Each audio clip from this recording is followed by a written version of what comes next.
Welcome to Essential Style. How does this shirt look?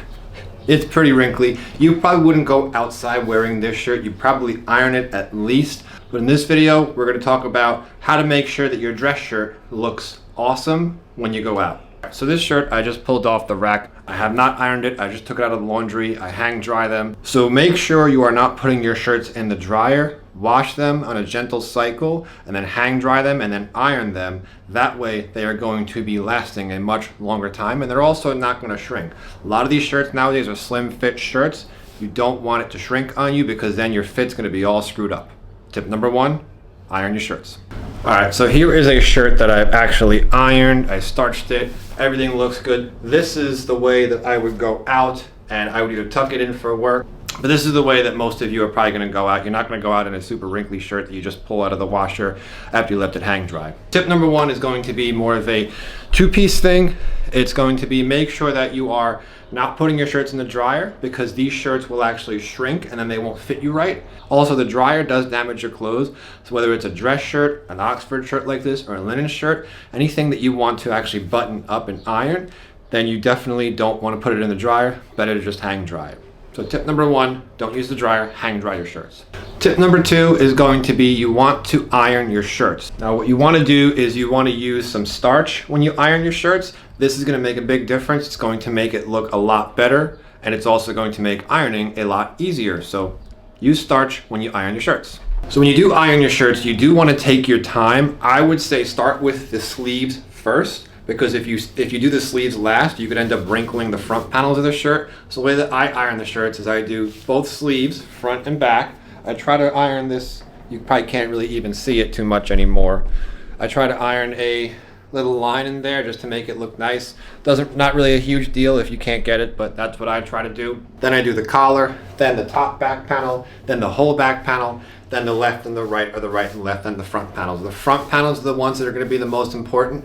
The front panels and the placket and the collar and your sleeves. Your sleeves you can probably get away with not spending as much time, but regardless, unless you're trying to iron in a rush, I would say use starch, take your time, make sure your shirt is clean, and you'll definitely see the difference anytime you put that shirt on and look down or catch yourself in a reflection somewhere. Opt for wrinkle-free shirts, but still iron them, because that's going to make your life much easier, but then you probably can get away with just maybe passing an iron over it, I like to call it, versus spending the 5 or 10 minutes on each shirt that it takes to fully iron the shirt with starch and the whole 9 yards. All right, the next part we're going to talk about this top part right here, because this is what's really going to make or break the whole look of the shirt. From here up is where most people are going to focus on. So you want to make sure that your placket, this part right here, the part that goes up and down, this is the placket. You want to make sure your placket is intact, and you want to make sure that your collar is intact as well.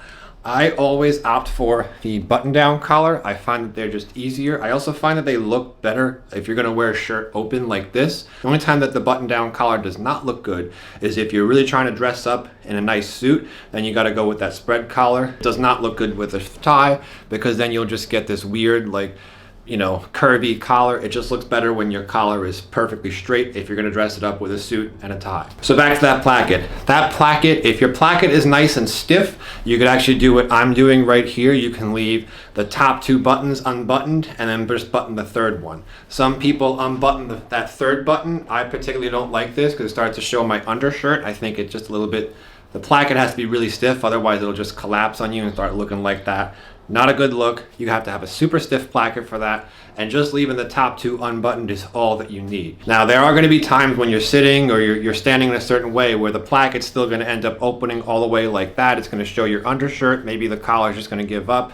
Typically in the winter time, if you're wearing a scarf or if you're wearing a sweater, a lot of times the placket will just fall apart like that. Looks pretty sloppy. The safest option would be just to leave the top button unbuttoned, button that second button, because now your collar can start to get a little bit weird, but the rest of your shirt stays intact. It really just makes the shirt look much more structured, especially if you don't have that strong placket. Now I typically go back and forth. If I really want to make sure, if I don't want to worry about anything, the way that my shirt's looking, I'm just leaving the top button unbuttoned. If I really want to give off that casual vibe, then unbuttoning those 2 buttons, especially since not every guy can pull it off, because a lot of people, they do this and they're shirt just ends up falling apart on them like that. It doesn't stand up straight. To recap, safest option, just leave the top button unbuttoned, button the second button. But the better option, if you know what you're doing and you don't have a whole bunch of winter coats and stuff like that and scarves over your collar, definitely leave the first two buttons unbuttoned. You could just see in this video right here, shirt looks good. I've got the shirt untucked. I've got my sleeves rolled up, nice, casual, cool. Could hit a bar, a nice event, nice social event after work. Don't look too stuffy. However, if I go ahead and unbutton this, now check that out. But when I move my arms like this, the collar just ends up staying better, and this looks better, but you need to know what you're doing in order to do this. Now, there are some products on the market that you can actually use in order to make sure that your collar and placket are stiff. The first one is going to be $1 Million Collar. So when you get dress shirts that don't have a button-up collar or button-down collar, most of them have one of these or two of these in the collar, and these are actually called collar stays. So they are going to be able to keep your collar nice and stiff. I just pulled this one out of one of my dress shirts over here. It takes that same concept. What Million Dollar Collar does is they take that same concept and they sell these really long stays that go from here probably till about here. I'm not sure how long, but they're pretty long. And you could actually rip the fabric right here and then insert it into your placket. That way, your placket is always nice and super stiff. What they also do, from what I remember, is you can go to their website and they actually have shirts that you can try on in like a Macy's or a Kohl's, and you can order those shirts with the plackets directly sewn into them. That way you don't have to worry about taking it to a tailor or doing it yourself. That's a little bit more complicated, but you definitely should look into that if it's something that you're into. It's definitely a good option if you want to have those top two buttons unbuttoned without having your shirt placket and collar fail on you. The next option is going to be this. This is I forgot what it's even called. This is called a slick collar, and what it does is it actually tucks underneath your collar and it helps keep your collar straight. That way your collar is doing all the work and you don't have to worry about having the stiffest placket in the world. Let me show you how this goes in. Actually using the camera as a mirror. So what you want to do is flip your shirt up like that. I would not recommend walking around like this, just my opinion. Now typically they come with two in a package. I always use the smaller one just because it fits my collars easier. This is a little bit bigger, but it's nice that they do this. You can adjust it as well. So you just put it around like that. And I try to line it up so that it's equal over here. You see how it comes right there. And on this side, it comes right there. Now what we want to do, hold it in, fold the collar over, make sure we get it all the way over. And now you could see it pretty much, and this is why I like using the small one, because the small one just ends up not showing as much. You know, it's not going to peek out underneath your collar right there. Now, last step, and you want to try to get them as even as possible. They're both pretty much right here. Last step, what you want to do is you want to button up those buttons. There you go. And now, remember before I was saying, oh, you know, your shirt placket, your collar can kind of give up.